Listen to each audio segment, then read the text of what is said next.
Dreaming of a better sleep? Tossing and turning is not your destiny. And Ollie is here to help.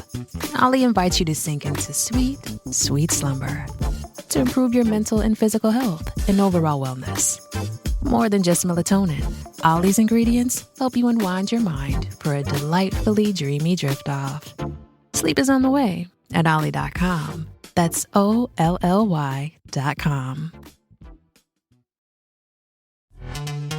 This episode is brought to you by Pepsi Wild Cherry. Pepsi Wild Cherry is bursting with delicious cherry flavor and a sweet, crisp taste that gives you more to go wild for. Getting wild may look different these days, but whether it's opting for a solo Friday binge watch or a big night out, everyone can indulge in their wild side with Pepsi Wild Cherry. Also available in Zero Sugar. So grab a Pepsi Wild Cherry and get wild. Hello, it is Ryan, and I was on a flight the other day playing one of my favorite social spin slot games on ChumbaCasino.com. I looked over at the person sitting next to me, and you know what they were doing? They were also playing Chumba Casino. Coincidence? I think not. Everybody's loving having fun with it. Chumba Casino is home to hundreds of casino-style games that you can play for free anytime, anywhere, even at 30,000 feet. So sign up now at ChumbaCasino.com to claim your free welcome bonus. That's ChumbaCasino.com and live the Chumba life. No purchase necessary. VGW. Void where prohibited by law. See terms and conditions. 18+. Stephen Krajcik of the Lotto Jumbo team as well, and Adam Yates of Orica Green Edge, and Anthony Turgis, who had a little bit of a tumble as he headed in towards Scarborough but stayed on his bike. Great Britain have won their first medal. It was Adam Peaty in a world record time, breaking his own world record. She punches the air and she crosses that blue finish line. The world champion of 12 months ago, who finished second here last time around, has won it. The athlete's village is not a place for fighting. I've never heard that ever in Olympic and Paralympic history. This is Anything But Footy, the Olympic and Paralympic podcast, covering the games all the time rather than once every 4 years. I'm Michael. And I'm John, and coming up in this episode, a worldie of a World Athletics Championships in Budapest for Britain and beyond. We'll hear from one of the big British stories, if not one of the big global stories of the championships. I've been speaking to gold medalist Josh Kerr. Pretty surreal to say, yeah, I'm Josh Kerr and I'm a 1500 metre world champion. And we'll review the best of the rest. We'll also have more world's reaction in rowing, gymnastics, hockey and triathlon. And with a year to go before Paris 2024 Paralympics, we've Para Canoe and Para Table Tennis news in our news from the Games. You can always have your say too. You can find us at Anything But F on X, aka Twitter. You can find us on Facebook, on Instagram. We're also there on Threads, although I haven't really worked my way around that yet. And you can message us through the website. You can always find us there at anythingbutfooty.com. So let's start in the Hungarian capital, Budapest, or Budapest, as everyone's been calling it this week, at the World Athletics Championships. And a great performance for the Great Britain and Northern Ireland team. 2 gold medals, Katarina Johnson-Thompson in the women's heptathlon and Josh Kerr in the men's 1500 metres. More on those in a moment. 3 silver medals in the mixed 4x400 metre relay. Matt Hudson-Smith in the men's 400 and Keely Hodgkinson in the women's 800. And 5 bronzes, Zarnell Hughes in the men's 100 metres, Ben Patterson in the men's 800 metres, the women's 4x100 metre relay, the men's 4x400 metre relay, and the women's 4x400 metre relay. So let's start, John, with those 2 gold medals before we hear from Josh Kerr. I mean, some might say a surprise to see Katarina Johnson-Thompson on top of the podium and Josh Kerr. But, you know, this is Katarina Johnson-Thompson's second world title, having won in Doha back in 2019. She's had a bit of a wretched time since then. Of course, a ruptured Achilles. She then got fit for the Olympics, but had to limp out when in contention in that final at the Olympics with a calf injury. She put herself back together, though. She did well in 2022 in terms of her Commonwealth Games campaign. Oregon was one to forget. But she's changed things around. She's changed her coaching setup. She's changed where she's based, and she's come back on top of the world. So terrific performance from Katarina Johnson-Thompson. And then so many people, I think, caught out, if you like, by what Josh Kerr did in the men's 1500 metres. But again, remember, this is a guy that won a bronze medal at the Olympic Games games. Yes. And also, as we always love, and we always say on this podcast, we love to tell stories. And sport and minority sports, and I'm putting athletics in that bracket for the moment as a minority sport, which might seem a bit strange when we've just had such a terrific World Championships. But it's not a sport that holds the attention year-round in the way that maybe football does, even rugby union, rugby league, cricket. It doesn't have that kind of mentality when you support it. You come to athletics for the big events. This was a big event. What you've got when you want to tell those stories is you've got Josh Kerr up against Neil Gourlay. You've got Josh Kerr up against Jake Wightman, perhaps when Jake Wightman's back from injury. And those are the types of stories. That's the narrative we want as we head towards the next Olympics. And they're world class as well. They're not just battling to be the best in Britain.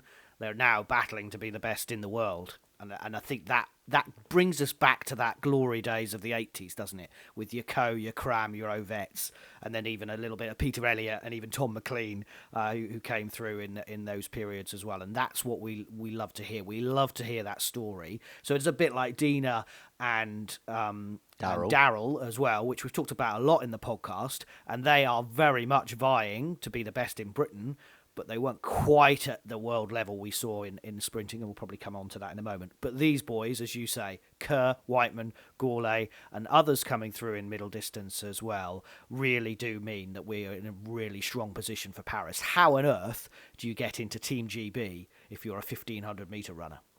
Well, let's hear it from Josh Kerr now. And I spoke to him shortly after he won that men's 1,500 metres gold medal. Listen, I've had a fantastic time celebrating with everyone that has helped me get to this position, and I'm just very, very grateful for everyone that was, made the sacrifices for me, and that also came to the stadium and came to Budapest and supported me in this championships too.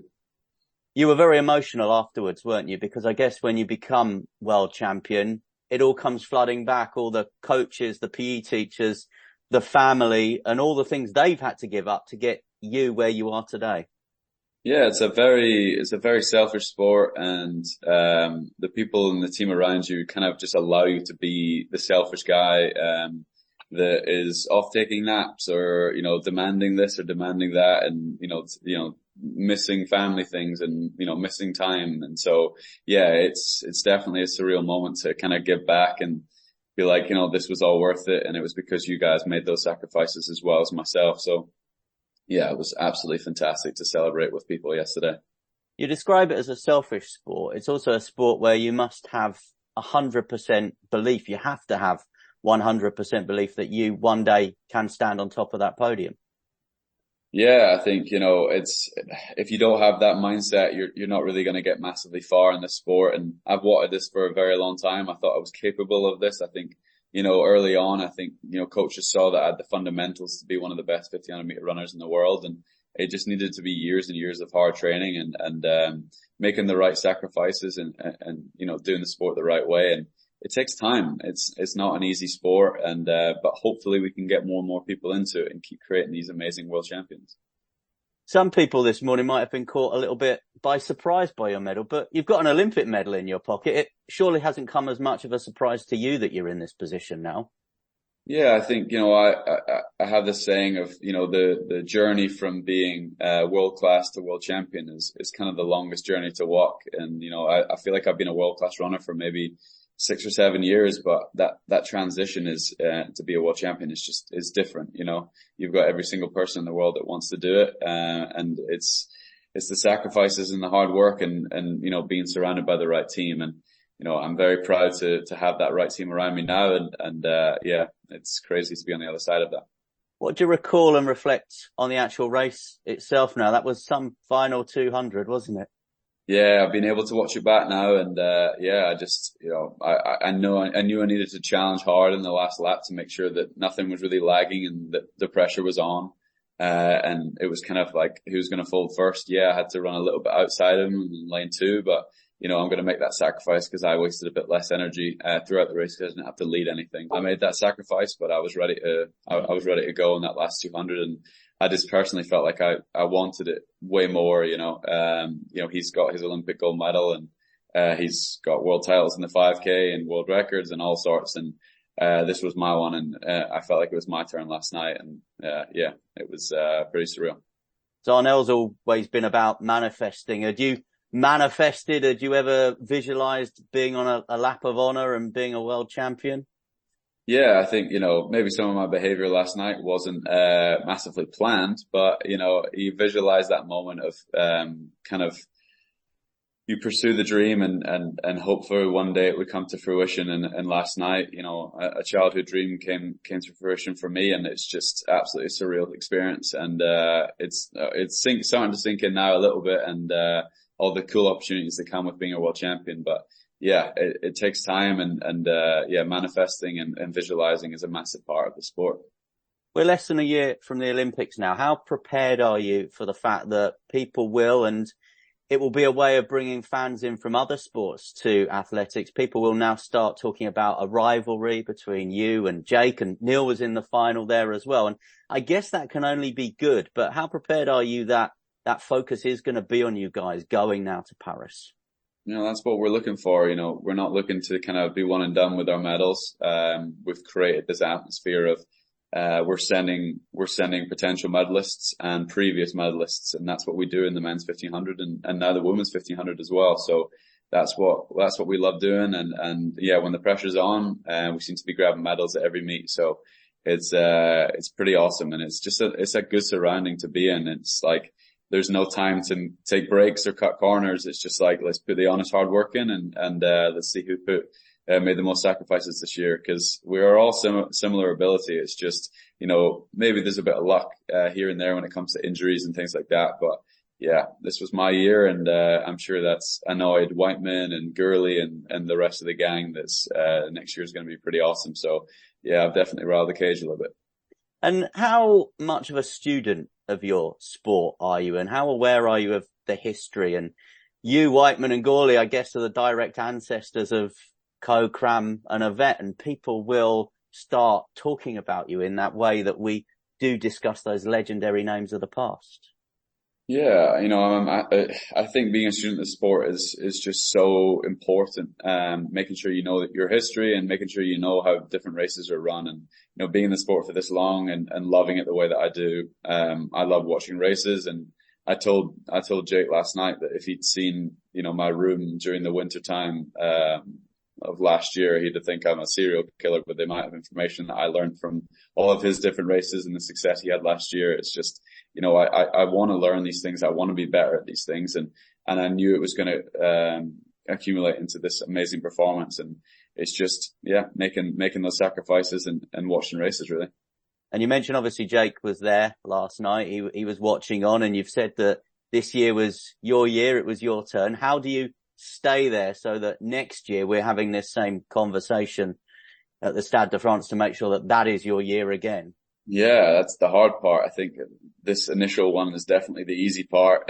Getting one of them, it's just trying to keep it is definitely difficult. So, it's again, I have a blueprint of what I did this year, and I know how I got to this position, and, it's a heck of a mountain to climb. And, I want to make sure that, I take the time to enjoy this, but also know, what sacrifices are coming in the future to make sure that I can be an Olympic champion. And I think, this sport's pretty relentless right now after all the COVID stuff that, we're not really having an off year for a while, which is great at at this point in my career where I'm kind of reaching the peak where I feel like I'm ready to, continue to get medals and go after big performances. So yeah, it's an exciting time to be at this level.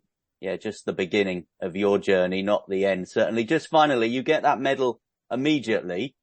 Do you get to keep that? Was that sort of tucked under the pillow last night, or you had to give that back to give to someone else now? Yeah. So they give it to you, and then you're able to obviously celebrate with it a little bit, go through media, and then they take it back and they're going to engrave it, and I'll get it back tonight at the medal ceremony. So I'm very excited about that. And, I'm sure it'll be a nice frosty, podium. Well, you've excited a lot of people back in the UK with your performance and the way that you won that gold medal last night. So congratulations again, and thanks for chatting to us. Thank you so much. Josh Kerr speaking to me shortly after winning his men's 1500 metre gold medal at the World Athletics Championships. I just want to pick up on a couple of things there, and they relate to what you were just saying before we heard from Josh Kerr. One, he was saying there, it's very difficult to go from world class to world champion. And that is the jump that he's made from that bronze medal at the Olympics to the gold medal at the World Athletics Championship. And then the bit that he was talking about being a student of his sport, knowing the history of his sport.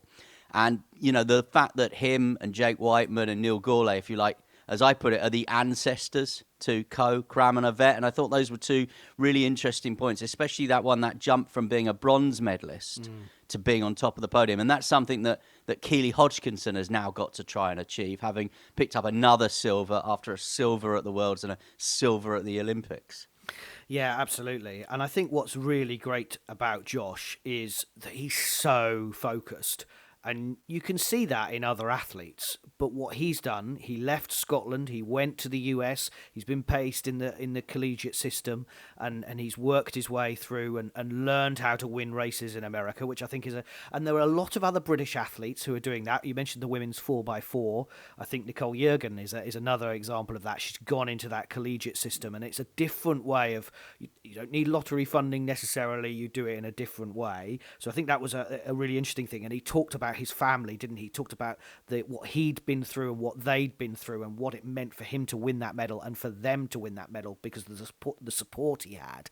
But what I also love about Josh Kerr, and you mentioned about that bronze medal in the Olympics, he said after that it was not enough. He wasn't just happy with a bronze medal. He wanted to get to that next level, as you rightly say. And that's the hardest bit, is stepping up to that gold medal winning performance. Because we know that if you review some of the papers over the last few days and the media, that Katarina Johnson-Thompson and Josh Kerr will get more coverage than Matthew Hudson-Smith and Keely Hodgkinson, who finished silver medalists, or even Ben Patterson, which was a brilliant bronze medal in the men's 800 metres, by the way. But he won't get the same coverage as Katarina and Josh. And Zarnell Hughes, again, brilliant bronze in the men's 100 metres, not quite so in the 200 and obviously the 4x1 either. And so he won't get as much, despite being the fastest man in the world going into these championships, he won't get the same coverage as Josh and Katarina now. So I think that was, it does show that if you can get to that gold medal level, that you will. I think he laughed in his interview with Steve Cram and Jake Wightman that his appearance fees will be going up quite a lot, Josh Kerr, and that's what you want to see. And you want this, you kind of want this drive. It's not just enough to get into the team. It's not just enough to get to a final. It's not just enough to win a bronze medal. I actually want to be the best in the world. I want to be the world champion or the Olympic champion. You've spoken, or we have spoken, a lot about the track. Let's talk about the field for a moment, some other sort of British highlights, and then I think we need to get on to some of the underperforming athletes and the disappointments, because I think despite all the euphoria of this kind of record-equaling medal haul, there were some disappointments. There are some questions, I think, still to be asked. But let's mention in the pole vault, Molly Cordery. Unfortunately for Holly Bradshaw in the Holly and Molly show, Holly didn't make the final, but Molly did, and a personal best in that pole vault final, and maybe she is one now to step up and try and get on that Olympic podium. Anna Purchase, a first Hammer World final. Morgan Lake, always for me, has kind of flattered to deceive in major competitions, but very pleased to see her coming fourth in the high jump again. Needs to try and sort of step up there in the field events. Let's talk though about some of the disappointments, some of the underperformances, and I think we'll start in the field. No final for Jasmine Sawyers, for example. I think that was a disappointment. We'd seen about Katarina Johnson-Thompson. I thought that the way that she came back, obviously there was no Nafi Thiam, the Olympic champion, by the way, so that she will be back for Paris. But the way that she started the championships, and actually that first weekend, it was like, wow, Britain's already up and running. We had a gold in the bag. And then for Jazz not to be able to respond to that, I think was disappointing because she'd had such a great winter as well. In the European indoor title, you thought, there's your platform, didn't you? You thought she's, going to take that gold medal that she won indoors at the Europeans and bring that into the outdoor season. And it just didn't happen. Dina Asher-Smith and Daryl Neita, I mentioned them earlier. I think Daryl Neita's had probably a better championships in her progress as she's continuing to move step forward, a personal best in the 200 metres, her first ever 200 metres in the championships, but not really good enough for Dina. No, not good enough for Dina. And interesting that she chose not to run in that relay. Obviously, I think mindful perhaps that in Oregon she did she sort of pull up, did she, with a bit of cramp in the relay, and she did manage to get the baton to Daryl Neater. And I think with Dina Asher-Smith, I think if she'd been in that relay and it hadn't worked out, it would have been, 3 disappointments, and I think that would have been very hard for her to take. So for her, not a good championship, but she still considers herself to be one of the best, and she will go away now and work towards Paris, and she'll need to do things differently. They'll need to look at, what's happened with her this year, because she's one of those athletes that we think, is world class. We think is a podium athlete. She's there on funding as a podium athlete, and she hasn't reached that podium this time around. Daryl has been on the podium as part of the relay team, of course, and I think she might find that she is going to go away now and concentrate on the 200 metres. And, Dina Asher-Smith has been a 200 metres world champion back in 2019. We know there were a lot of big names that weren't there that year, but take nothing away from Dina, gold medal. And maybe that's what Daryl needs to do now, is go away maybe and try and focus on that 200 metres. You mentioned, obviously, with Katarina Johnson-Thompson, no Nafi Tiam in that. Nafi, you imagine, will be back for the Olympics, which will make that harder.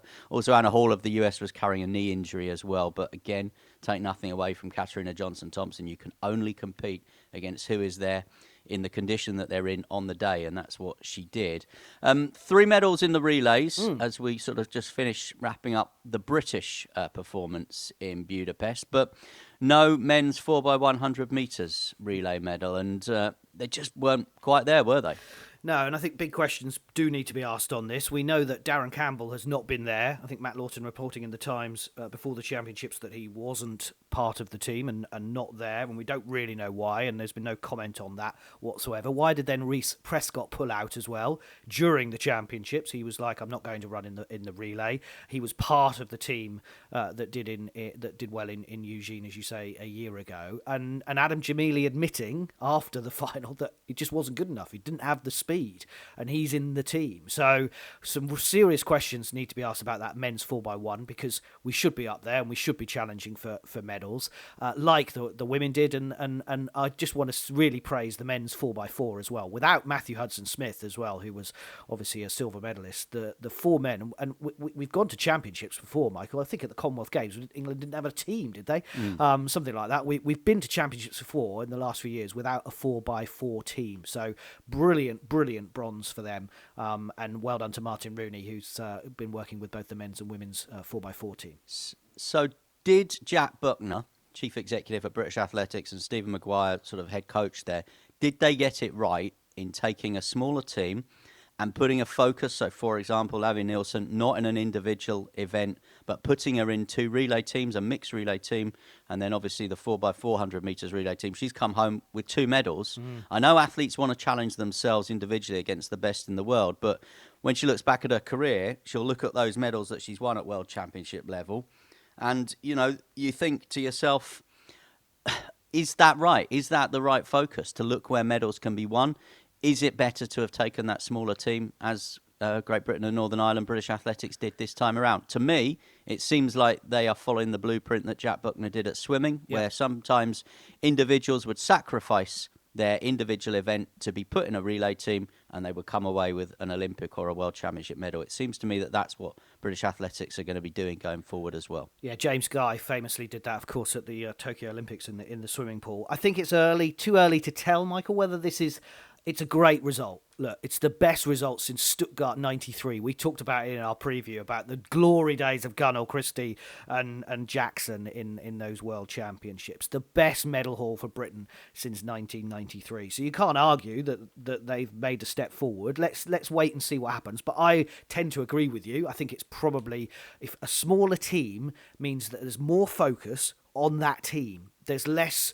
and I thought Josh Kerr said something really interesting in his interview with Jeanette, I think it was, or Sarah, on the mix zone straight afterwards. He praised the British Athletics support team. You don't get much praise from athletes of the British Athletics support team, which it was great for him to do that, because he said they were the best prepared that they'd ever been. And you wonder, because there's only 50 in the team, whether they were more focused. And that's why you had 3 women in the 1500 metre final. Admittedly, we want more from Laura Muir, but that's a step forward, another huge step forward, that 4th place for Morgan Lake.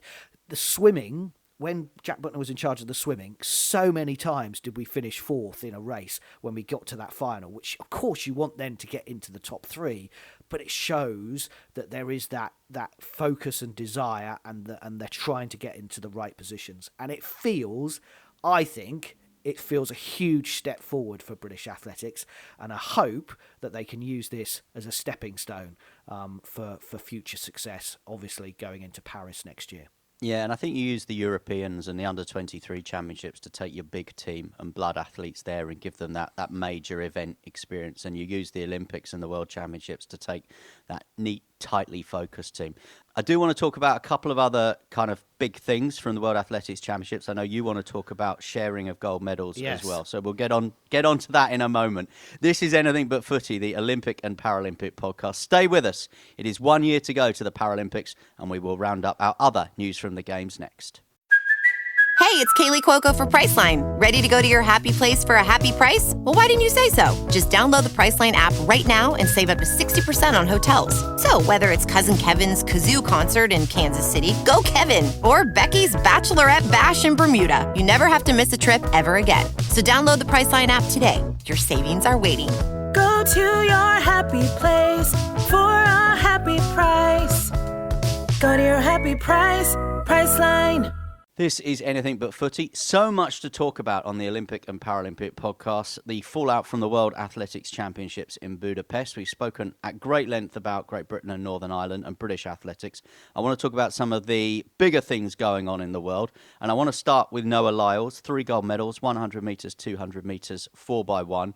He said afterwards that he was a world champion and a proper world champion, not like NBA stars who say they're world champions, but they don't actually compete against anyone else in the world. Baseball, a World Series, but they don't actually let other countries into it. He said he is a proper world champion. But I think the bigger thing for me, and the US had a terrific championships, is track and field, as we know, is a sport on the edge in the US. It doesn't compete against baseball, basketball, ice hockey, American football. And when Usain Bolt was in his pomp, he was one of the few athletes, I think, that cut through to the mainstream. But America have been crying out for one of those athletes, one of their own athletes, to do that. And I think Noah Lyles can do that, because whilst America don't get track and field most of the time, what they do get is the Olympic Games. Yes. They do understand what the Olympics means. So if Noah Lyles can go to Paris in less than a year and do what he's done in Budapest and win 3 gold medals, I think that would be a huge thing for US track and field. Yeah, it feels like a huge step forward, I agree, in the world athletics. And Sha'Carri Richardson as well in the women's race as well. It's nice to have someone new, exciting. She's so passionate. The way she was celebrating as she crossed the line was great to see. And I totally agree with Noah Lyles about the fact that they are world champions, because they need more of that in America. Yes, there are NBA stars like LeBron James, who are, of course, world champions in their own kind of world. But these are real world champions, which was great to see. Faith Kipyegon, a double 1,500 metres and the 5,000 metres. I mean, she's just on fire at the moment from a middle distance point of view. And what about Femke Bol as well? These are athletes that we know, and hopefully the British public will get to know in the next year as well. Of course, the runner from the Netherlands who fell in that 4x4 mixed relay at the start, literally collapsed on the line. I think Josh Kerr said there was a 5-metre bump, wasn't there, from the end. He was just desperate to not fall over that bump when he was winning his gold medal. So she fell in the first weekend. She then came back as the hurdles champion, and then she stormed down to win that relay for the women in the 4x4 in the last night. Absolute superstar. So watch out for the likes of Femke Bol and Faith Kipyegon. One other thing I want to say, where were France at these championships? Where were France? They are hosting the Olympic Games in less than a year.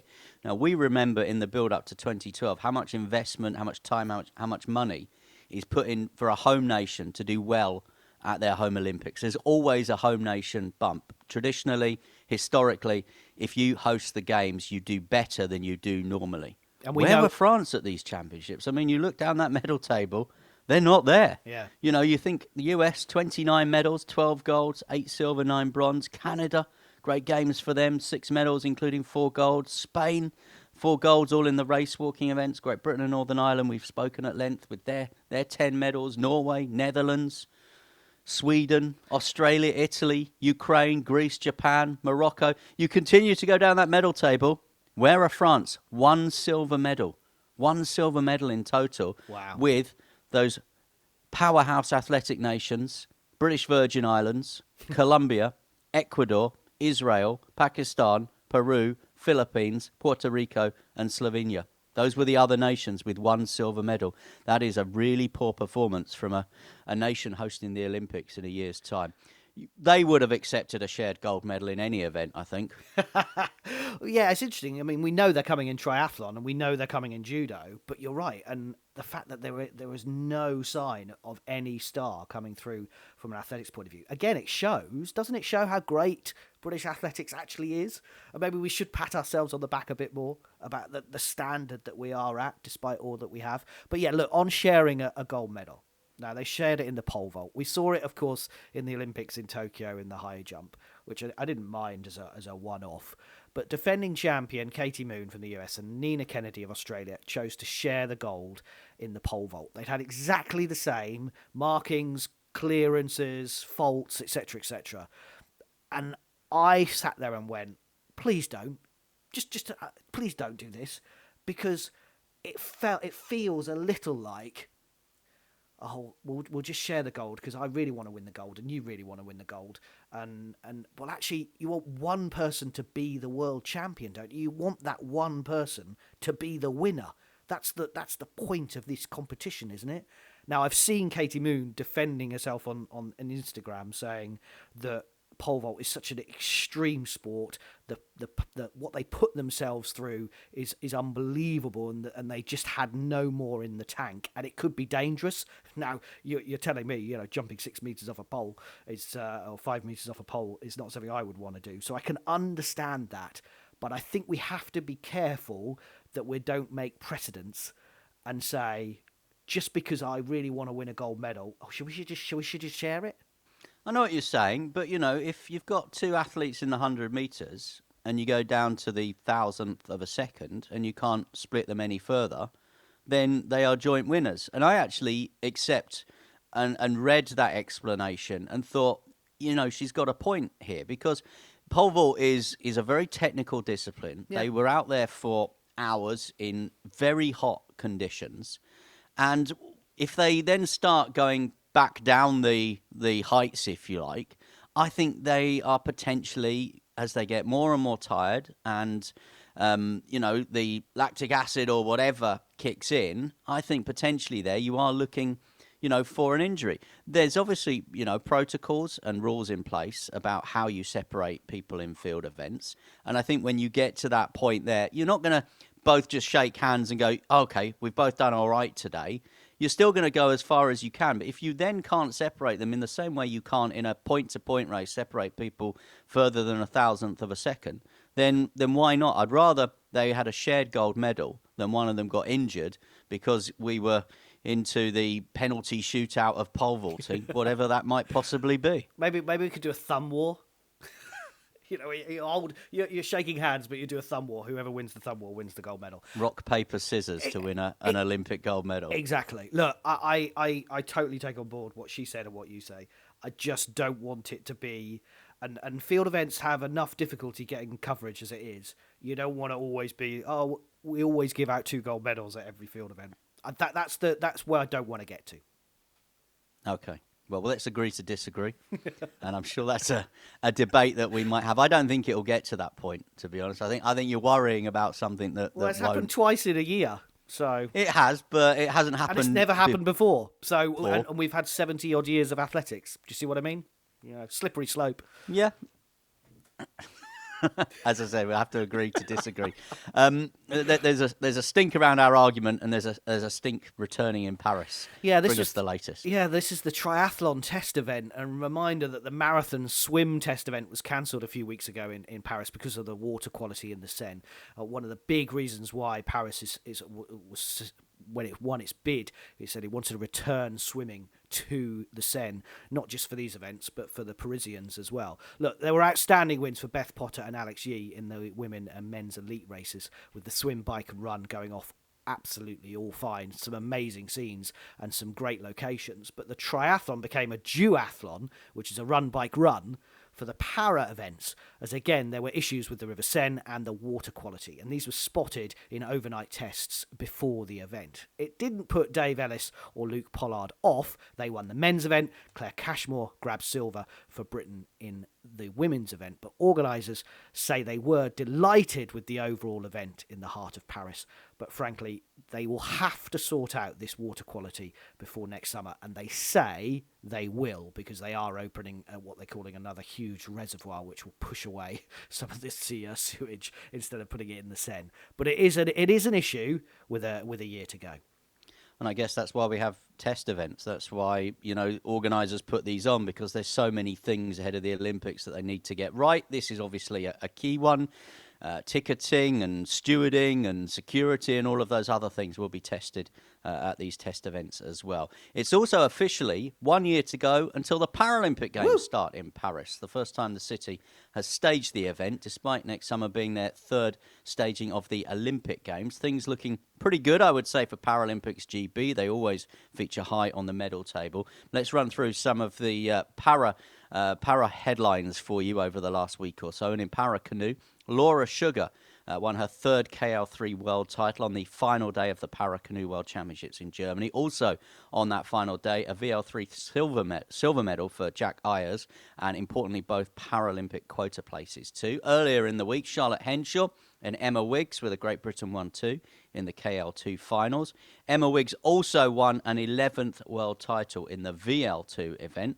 Hope Gordon won a maiden gold with the world's best time in the VL3, and Johnny Young won a silver in the KL3 class as well. Great stuff. Now, 18 strong men and women's British team has been announced for the home European Para Table Tennis Championships, which take place in Sheffield next month. World champion and friend of the pod, Will Bailey, four-time Euro champion Rob Davis, and Commonwealth champion Jack Hunter-Spivey, Josh Stacey and Megan Shackleton will all be hoping to book a place in next summer's Paralympic Games as well. Chris Ryan, who captained the GB wheelchair rugby team to Paralympic gold in Tokyo, is also making his table tennis major tournament debut for Britain, so looking to have more success maybe in the Paras.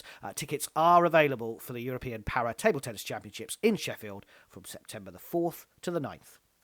I love Jack Hunter-Spivey, who combines his table tennis career with a role as a comedian as well. And as you say, friend of the pod, Will Bailey, as well, involved there. Good luck to Will and to Jack and to the rest of the team.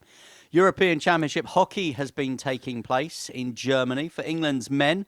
A first medal at European level in 14 years. It was a silver medal. They lost to the Netherlands in the final 2-1. But this is what we like to see. England beating Germany in the semi-finals in a shootout. That was good. England's women, they lost to the host Germany in the bronze medal match. The Dutch won the Women's European Championships. Now, I just want to mention this. Since they were defeated by Team GB in Rio in 2016, an occasion and a match that we both enjoyed on site, they've played 148 matches, the women from the Netherlands. They've played 148 matches and only been defeated 5 times. Wow. So they have really taken that defeat and worked hard in trying to obviously put that behind them. But yeah, terrific moment back in 2016, but it seems to have really motivated the women's Dutch hockey team.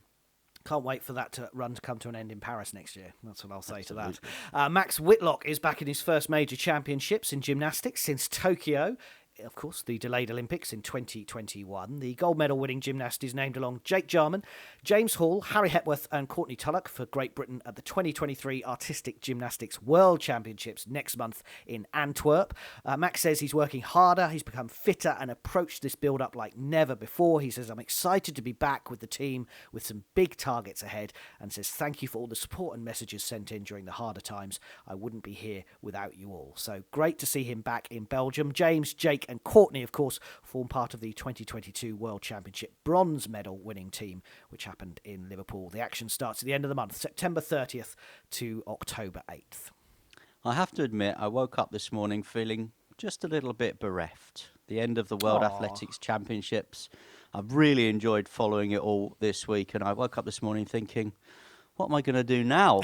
I might have to watch some football or something. But fortunately, the world of rowing is coming to my aid, because the Rowing World Championships, and I will be equally glued to this one, begin very soon. Belgrade in Serbia is hosting the championships. Again, Olympic and Paralympic qualification places up for grabs.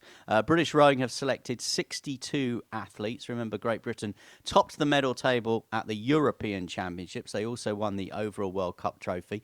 Can't run through all 62, so I just want to mention the men's 4 unbeaten this year, reigning champions. Ollie Wicks, David Ambler, Matt Aldridge and Freddie Davidson in that one. And also I'll mention the lightweight women's double sculls who are looking to defend their title. That's Emily Craig and Imogen Grant. But as I said, 62 in total.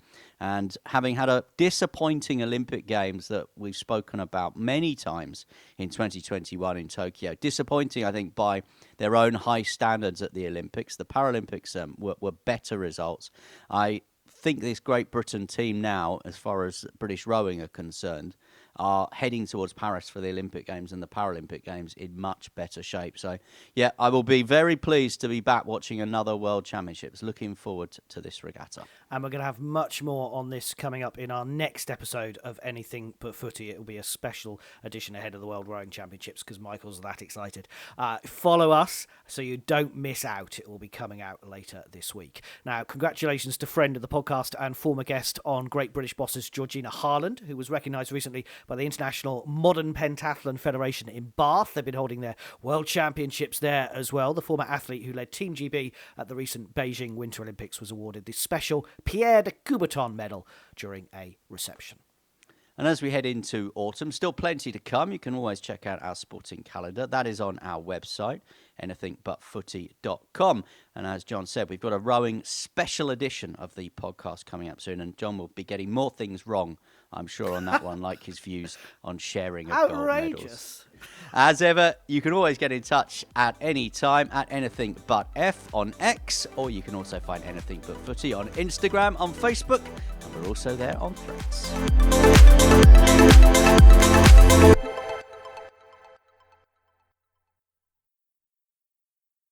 Sports Social Podcast Network.